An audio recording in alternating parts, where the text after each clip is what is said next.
Hello everybody and welcome to today's episode of the Event Industry News podcast. My name's James Dickson, wishing you all a very good morning, afternoon or evening, whenever or wherever you join today's podcast from. And our first thanks on today's episode should go to Universal Live. Universal Live, big AV tech company, and we are recording today's episode from their HQ up in Bradford. So I should offer my thanks to Neil and Natasha and all the team here for accommodating us today. And we're going to be spending the day on site here recording a few episodes of the podcast, including one with the guys from Universal Live. And on with today's show, and a warm welcome to a first-time guest on the podcast, Holly Moore. Holly is the founder and MD of Make Events and joins us from Cheshire, I think, today. Holly, how are you? I'm good, how are you?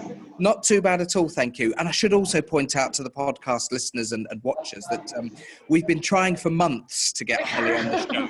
And the dates keep going sort of backwards and forwards. And inevitably, as everybody listening to this who works in events knows, that sometimes the diaries are just difficult to coordinate with the full workload. So, Holly, thanks for finally being able to put a bit of time aside and come on the show. Great to talk to you. We're going to be talking on the show today about a really interesting project, I suppose you could call it, that Holly and the team at Make Events undertook earlier on this year. And that was a conference for your own staff. Holly, tell us a little bit about Make Events, first of all, and what it is you do, and then a little bit about this two-day event that you ran. Yes, so Make Events is a corporate events agency based in Cheshire, Manchester. Our vision is to be the go-to agency for the North household names. Our kind of personality, if you like, is creating the ultimate experience, which is creating the ultimate experience for our customers, our employees, our suppliers, and anyone really that we do business or come into contact with. We don't always get it 100% right, but that is the aim. And then we very much live and breathe our brand values externally, internally. Pride ourselves, as every agency does, you know, as a creative events agency, a creative event is a given as far as I'm concerned, so it's what else we can do around that to make the experience with us special. We've been going 7 years, working with some fantastic brands. I mean, literally in the last 6 weeks we've worked with Twitter, Garmin, My Protein, the Hook Group, He's Dead Cousins, you know, to name a few, so that's exciting for the team. And yeah, we've had quite big growth spurt this year, so we're on, I can't remember now, I think 17 full-time staff, looking to grow to 30 in the next 2 years. I guess other things that are so special about us, I don't know, is completely grown from zero in the bank and grown without a credit card, loan, overdraft or anything, in a really nice financial position, which is partly due to me being stubborn and wanting to prove you can do it. What can I say? So that's Make Events. And then this event that you ran, so there's a few key things that you said there about. It's great that you said quite early on that you want to get it 100% right, but you know that you don't always get it 100% right. That's right. So that's a really key thing, isn't it? To appreciate and understand where you can continually improve. If somebody's got this mindset that they think that they've got it 100% right all the time, not really leaving themselves any room for improvement. And I guess that those sort of brand values and wanting to do things as best as possible led you to running this two-day event for your own staff. Yeah, no, just on that note, it's all about 100% right all the time, and I'm saying that because we've gone through such massive growth in the last 8 months of this financial year. I'm just being honest, because this is events industry after all. Like at the moment, I am juggling a couple of complaints from customers who don't feel they've had the ultimate experience. Right. And that absolutely crucifies me. Like I'm speaking to them, although I've not worked on their event, I'm speaking to them directly at the moment to try and get their honest feedback, and hopefully rectify those relationships. And I guess I'm just saying that because I think we all go through it in agencies and growth, and you know, obviously everything you've got on social media is fairly positive, as it should be, but it doesn't mean that everything is always 100% as it should be in the background. I think it's what you do about it. And I always talk about him, but a guy called Blair Cunningham, I think was his surname, and he spoke at Event 360 about 4 years ago. Right. And he transformed the way I thought about brand and customers. And he just said this one thing to me, which is your customer's truth is your truth. And I use that with the team all the time, because obviously at the moment to feedback negative feedback to the team, it's really hard, especially when they massively care. And so I kind of tend to not go too much in. I do go into the detail, but I try and get them to not take the detail to heart, because or pick it apart and say who's right or wrong. I just say it doesn't really matter what we think at this moment. This is what our customer is feeling right now. What can we do to get this better? So I guess I just wanted to say that, because we do put a lot of positive out on social, but we're still dealing with exactly the same things that all other agencies, be it events or marketing, are dealing with. So yeah. Yeah. And that's the same. But before we get on to Yeah, this event that you ran, I think yeah. it's great that you've touched on this, because any business that's customer facing, if you can call it, be it a restaurant or a hotel or an events agency, nothing's going to be perfect all the time. But it's how you deal with those, with not negativity as such, but it's how you deal with issues that really sets the good people apart from the people who are not so good. Yeah, and I think the team sometimes worry, and they won't mind me saying this because we've had quite honest conversations this week, that when I get involved, does it escalate? And I'm like, it doesn't. I think customers just want to know you care.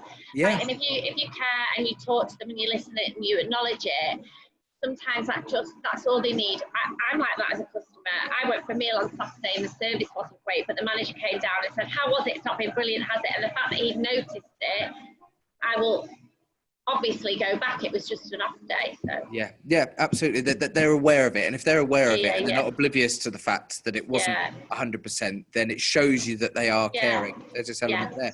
So I'm keen to get on to this event that you ran, because I think it's such a brilliant thing to be able to do. We hear of event companies running test events and things like that, but this is something a little bit different. Tell us what you did for your own staff back in February. Okay, so we've always done bits of social stuff for the team, but I am a proper event junkie. So I go to I've been to Tony Robbins, I go to I went to Cosmopolitan Summit, I went to the Bazaar Summits, right?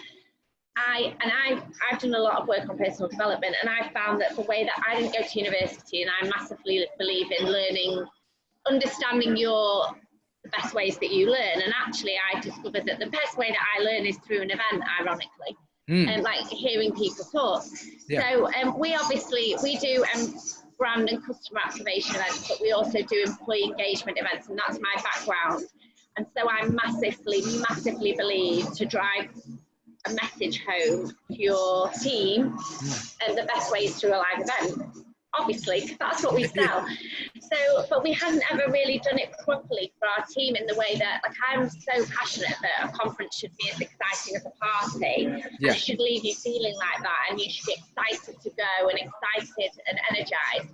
That I wanted to do it for the team, and what I wanted to do is I wanted to re-engage them as delegates, so they became a delegate and experience that whole pre-event comms process, post-event comms process. So I wanted to re-engage them in that. There was a big strategy set for 2019, so I wanted to communicate that through the event, and then set the ROI, and then measure it. And then we've got a live case study that we can share with clients, because what better than your own company case study? Sure, yeah. And then there was other things as well. So it was driving home the message, making the team feel like a delegate again, weaving our brand values through every single aspect of the event, putting into practice so many of the new trends that I've learned when I went to IMEX last year, about sessions shouldn't be more than 22 minutes, natural light, long lunch breaks, all these kind of things that I'd learned industry-wide, put them into practice so the team understand them. And then also we did quite a lot of stuff that was repurposed. So I'll come into more detail at the moment, but showing the team that you can have props and furniture and sets that can be reused. So then that's something we sell to customers. So it was two-pronged. It was to drive the message of make events forward for the financial year, and to give them the experience of going to an event that they love, so they could sell it to clients. Does that make sense? Absolutely does. And I suppose the first thing that first question that came into my head listening to all of that is that Yeah. that must surely have given all of your staff who were there as delegates Yeah.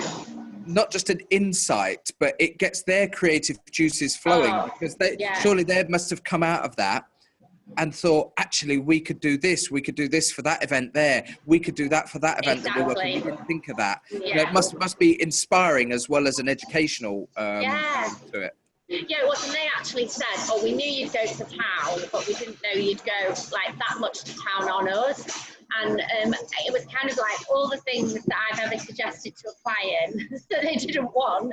I put, and all the things I've been dying to do, I put into the conference. So it was literally like I went to an event. It's called Cater Sauce in Vegas. It's not like you can get hosted by or anything. I went there about 5 years ago and heard David Stark speak, and he used two expressions I absolutely loved, which was the invitation to an event is like a trailer to a movie. So it's like building that anticipation, and every event should have pockets full of wow. So like one of the things I always say to the team is when you do your events, they should be like the event that keeps giving. So it's like boom, boom, boom, boom. So that's what we did from the minute they got their save the day to we did a post-event day, which I can talk about as well, which was the Monday after the conference, everything. And then we've kept the theme of the conference through the whole 12 months, and then quarterly updates underneath that event idea as well. Right. And what were some of are you able to share with us some of the sort of specific elements that, you know, you talked about some of these ideas that you'd wanted to deploy at clients' events that maybe they didn't like the idea or didn't like the sound of. What sort of things were you able to actually do at your own event that you know, you weren't able to do elsewhere? Yeah, so some clients don't always understand the power of a really like clear event idea, especially when, you know, it's on a tighter budget. So we had the overall arching event name, which was Let's Grow. 2019, so it was grow turnover, grow profit, grow number of clients, grow number of events per client, and grow yourselves. That was the theme. So we did, I mean, these are really simple things, but you know, like when clients' budgets are tight, they don't do everything. So it was we did a save the day, we did an app which dropped information every few days, like speaker information, etc. We did a conference playlist, we did a desk swap of like branded hoodies and everything. We did, we did let them to remember everything. And then, so we kind of drip fed them up to the point. Even the venue was chosen very specifically. We branded, it was at the Lowry Hotel in Manchester, so we branded the entire outside of it. Oh God, there's so much, it'll sound boring to talk about it all. Just one little thing there, I love the idea of the playlist. Oh yeah, we did a playlist of all like like things like songs that involve like rising up and you know, and all that kind of thing. Oh, that was it. Yeah, we got things like their favourite hot drink, their favourite cold drink, their favourite quote. So in their bedrooms, they had their favourite quote up on the mirrors in the bathroom, so they could take selfies. We had a pop-up Starbucks coffee shop, which is now in our office, and it had so when they got there, our Starbucks barista gave them their coffee without even thinking. Wow. They had their favourite snacks were on their conference desk, so it was really personal to them. Yeah, I mean, there's loads more than that. No, but again, that's interesting, because, you know, we've all been to conferences as delegates where you are herded like sheep, you know, for want of It's a generic coffee station. It's a notepad. It's you know, it's death by PowerPoint, you know, and you're going there to engage with your peers and with people who work in a similar industry to you or who want to learn a similar thing, but they can just be really sterile environments sometimes. Oh yeah, no, we did. Well, I feel like I'll send a link to the video, because I've got like a 3-minute video of it. But so when everything was branded, they checked in at a branded reception desk. They had like a smoothie shop. You know, when you go to like a 5-star hotel to check in, there's always like something on the reception, isn't there? Absolutely, like a warm cookie, a glass of prosecco, whatever. Yeah. So we did that. Then the first thing was we did this pop-up Starbucks, fake Starbucks. And we gave them all a book, which is Onward by Howard Schultz. We did a book club, got their favourite coffee, and we've got loads of people with intolerances, food intolerances. So all the snacks covered all intolerances, so that everyone was eating the same. We did, and then they went into the main room, and there's like, you know, the water stations, like Super Hydrate Your Life, and you know, there's like cute stuff like that, and like their notebooks were. Yeah. I'm obsessed with Oprah Winfrey, so they were like the Oprah Winfrey Journal, so everything was like super personal, you know, and even like I did my history of make events at the beginning, which half the team have heard and were bored to death with it, but it was just so everyone was on the same page. It was called like Holly's Overshare, because I overshare. So everything was that personal, like the screen content was Instagram size.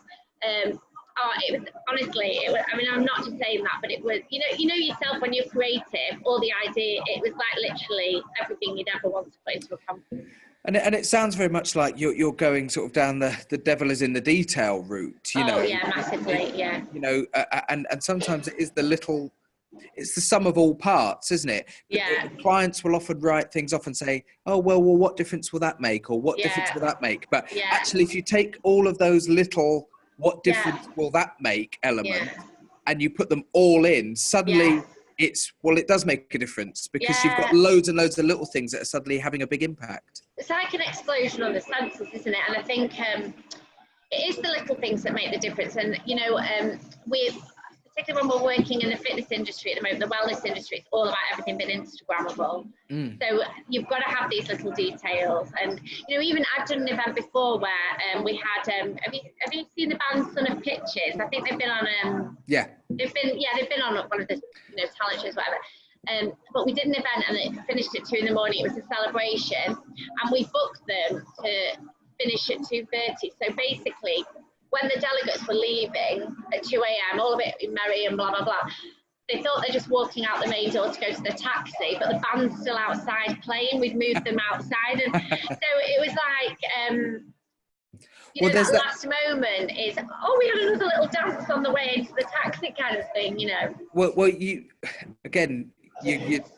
identifying an element that is probably overlooked a lot with an event. And if you take an awards ceremony, something like that, you know, it finishes, the lights come up and everybody goes out. But then all the guests stood outside the venue, sometimes for another 45 minutes, an hour, waiting on taxis. Everybody's on their phone trying to get an Uber, you know, and there's quite a bit of time there where they're still merry, they're still in party spirits, but they're all stood around waiting on a taxi. And like I said, that's almost like a forgotten part of the evening where they could still be having a good time. There's so much you can do, because you could do like a hot chocolate and Bailey stand at the end of the door. We've done before, because obviously people all leave their goodie bags, and there's a big thing at the moment as well with sustainability about give away, don't throw away. So really any giveaways you're going should be really good. So instead of giving away my ideas here, but anyway, instead of a goodie bag now, we suggest doing a branded goodie station that gets set up at like midnight. So that lasts. So if you don't want a goodie bag, don't take one because it's a waste. But if you do want one, grab a bag, put your goodies in, and walk out with it. And then that's a final moment on the event, but it's also not wasteful as well.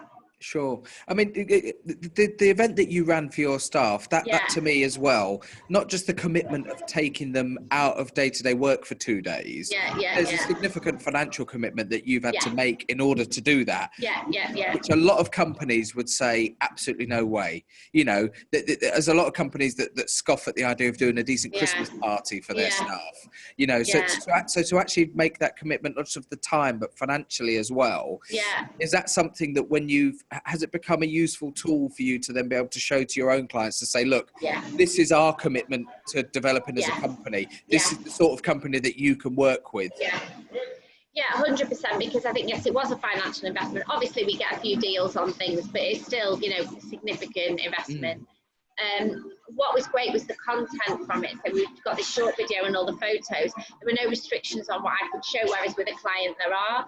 So we actually directly got a booking off putting it on LinkedIn. Brand new client event. It's happened. It's been paid for. So it's paid for itself with one, you know.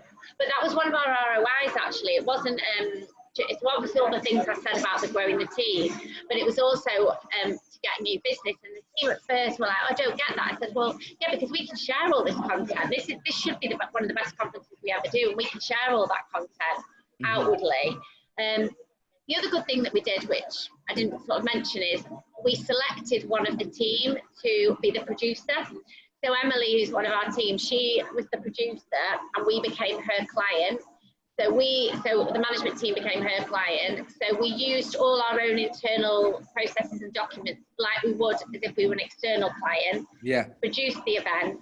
And what was brilliant is that we were then able to tweak our own internal processes, because I was like, oh, now I get, this sounds silly, but not only we were allowing the team to be delegates, me and Alex were experienced being a client, and I could feed back to Emily and say, oh, do you know what I definitely want you after this meeting to email me within 2 hours to acknowledge the meeting. Don't wait till the next day. So it let us refine our customer process as well. That's fantastic, and that must be a lot of pressure on. Was it Emily? Did you say who took on that role? I mean, that's an unenviable task, isn't it, to take on the role of actually producing an event for your bosses and letting them critique every process. Yeah. She smashed it. And what's funny is Alison has got it this year. It moves to the team. Because we have a three-tier level, so this is event coordinator level. Mm-hmm. So you're kind of giving them a job that they wouldn't probably do until they were 2 stages up to learn. But what's really good is you can almost see a little bit of competition already. Like Alison's like, oh my God, I've got to be what Emily did last year. So it actually becomes an exciting baton to hand over. As from a professional development point of view.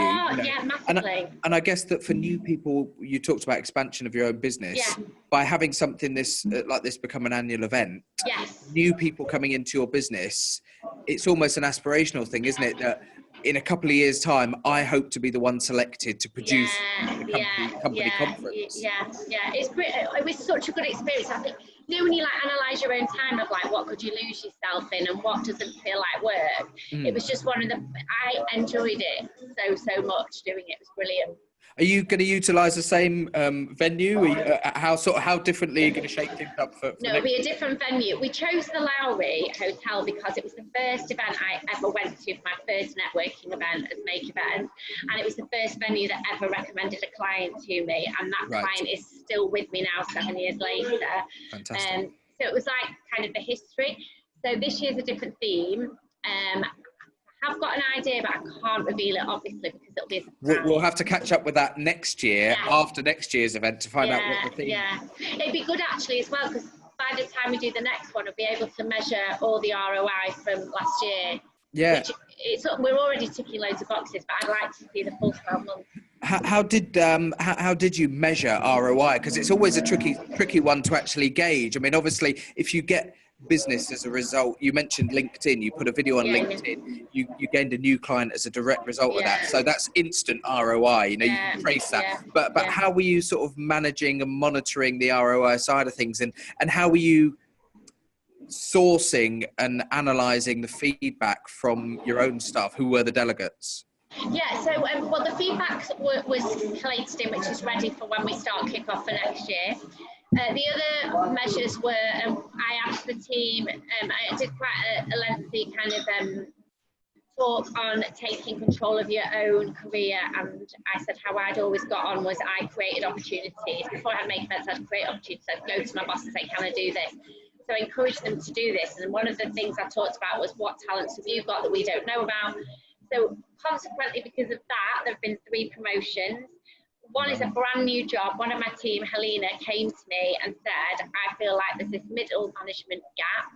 I think I could create this role for you. And we listened to her and she pitched it and she got the job. So she created her own job. Wow. And then 2 other further promotions. So that's already ticked. Growth, we've already hit confirmed for this year more than next year. So the target that we set, I believe, which was aggressive, I believe we'll hit.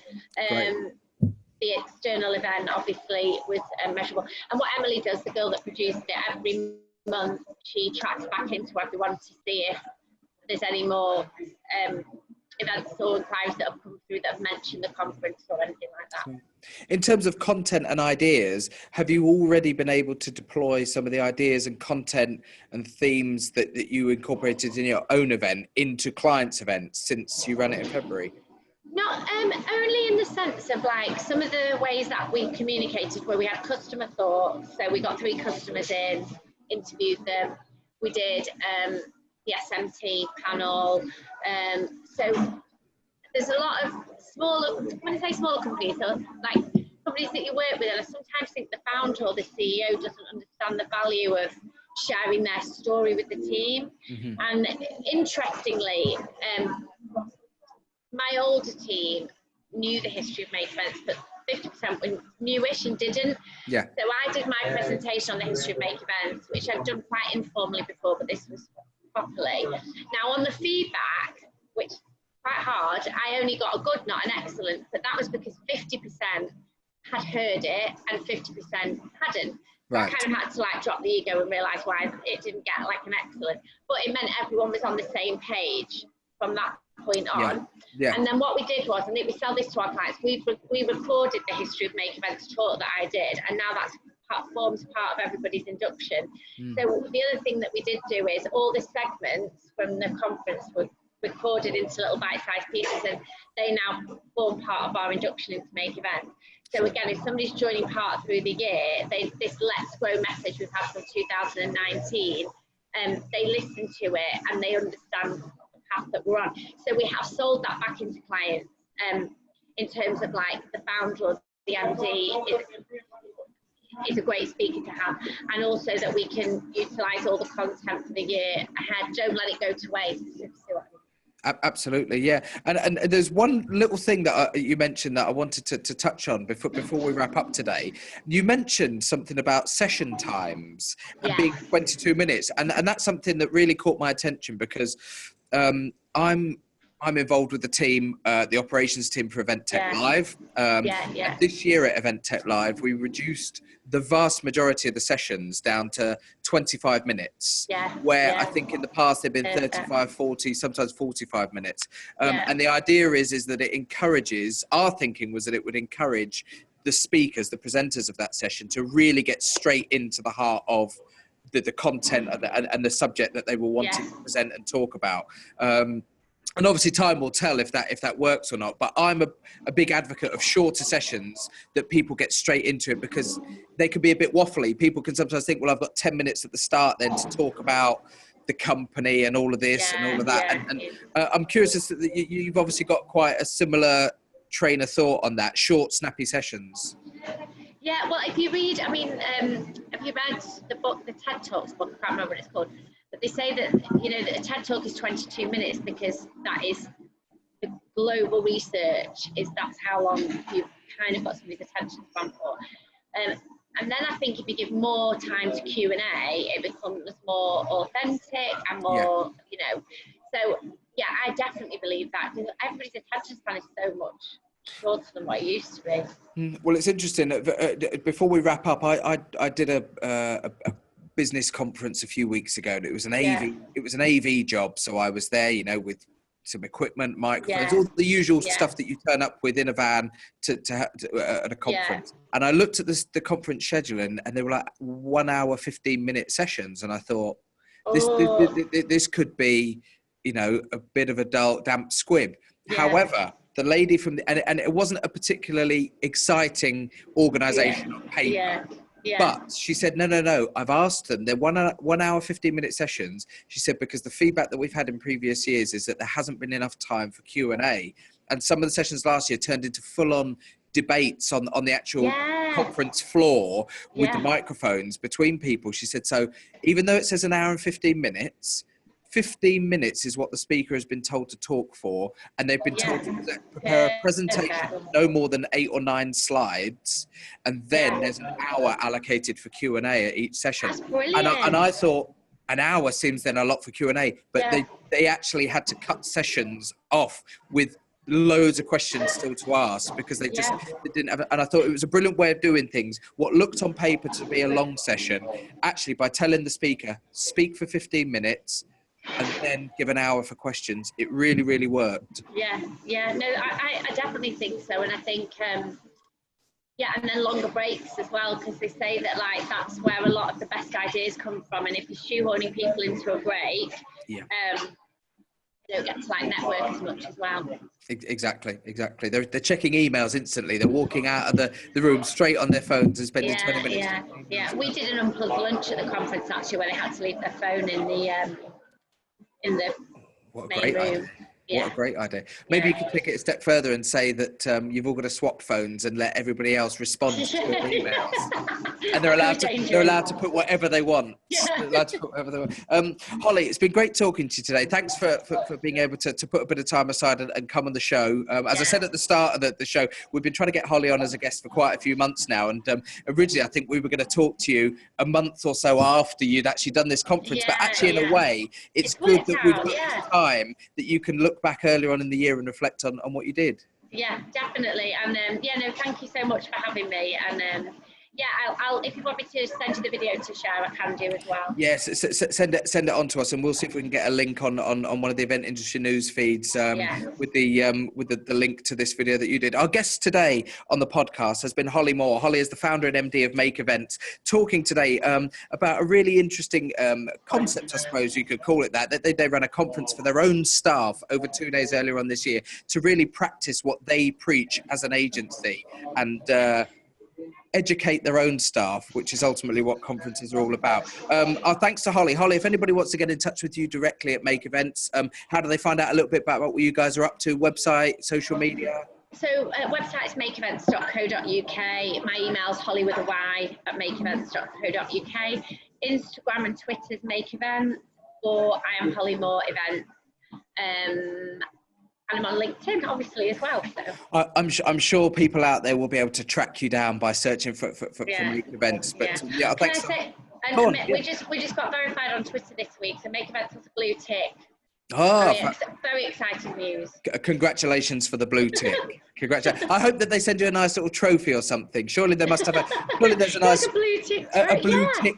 tick, glass trophy that you can put up in your office. That would be great. Our guest today, Holly, thank you very much for joining us. And once again, as I said at the top of today's episode, our thanks to Universal Live. We're set up at their HQ today in Bradford. They've been very kind and let me set up the podcast studio in their offices. We're going to be talking to them a little bit later on today, which will be an episode that goes out in a few weeks' time.